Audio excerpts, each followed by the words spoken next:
সবার মধ্যে একটা আছে যে ইনকাম করতে হবে, পয়সা লাগবে, শুধুই শিখে যাচ্ছি, এখান থেকে কিছু আউটকাম আসছে না, কিছু টেস্টিং করা শুরু করি। তখন আমি কি করি, আমি যাই বানাচ্ছি, যাই প্র্যাকটিস করছি, যাই করছি, আমি আমার সোশ্যাল মিডিয়াতে আপলোড করা শুরু করি। মনে করুন হোয়াটসঅ্যাপ স্ট্যাটাস দিচ্ছি, ফেসবুকে স্টোরি দিচ্ছি, বা নর্মাল পোস্ট করছি। ইভেন আমি একটা ইনস্টাগ্রাম পেজও খুলি।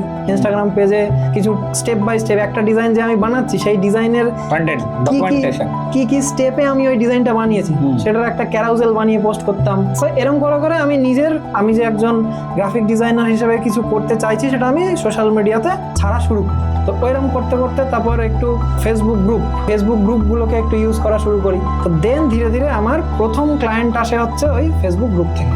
আচ্ছা, দিল্লির একটা ইন্টেরিয়র ডিজাইন কোম্পানি। সো তার আমি প্রথম বানিয়েছিলাম একটা বিজনেস কার্ড বানিয়ে দিই। আচ্ছা, তো ক্লায়েন্টটা সুপার হ্যাপি। দেন ওই ক্লায়েন্ট আমার রেকারিং ক্লায়েন্ট হয়ে যায়। আজও পর্যন্ত সেই ক্লায়েন্ট আমার সাথে জুড়ে গেছে। ইভেন ওই ক্লায়েন্টের যে ওনার দিদি হচ্ছে অ্যাস্ট্রোলজার, ওনার সোশ্যাল মিডিয়া ম্যানেজমেন্ট, ঠিক আছে, মানে উনি ওনার থ্রুতে আরো অনেক ক্লায়েন্ট আমাকে এনে দিয়েছে। একটা ভালো কাজ করলে আর একটা পাওয়া যায়। আমার রেকারিং ওনার কাছ থেকে আমার রেকারিং ইনকাম হচ্ছে, প্লাস ওনার সাজেশনেও আমি অনেক ক্লায়েন্ট পেয়েছি, ঠিক আছে। আবার প্লাস ওনার মাল্টিপল আরো বিজনেস রয়েছে, পেন্টিং এর সার্ভিস রয়েছে, যেহেতু ইন্টেরিয়র ডিজাইনার উনি, ওনার আবার পেন্টিং এর সার্ভিস রয়েছে। সেই পেন্টিং এর যে কোম্পানি, সেই কোম্পানিরও আমি সোশ্যাল মিডিয়া হ্যান্ডেল করি, ম্যানেজ করি।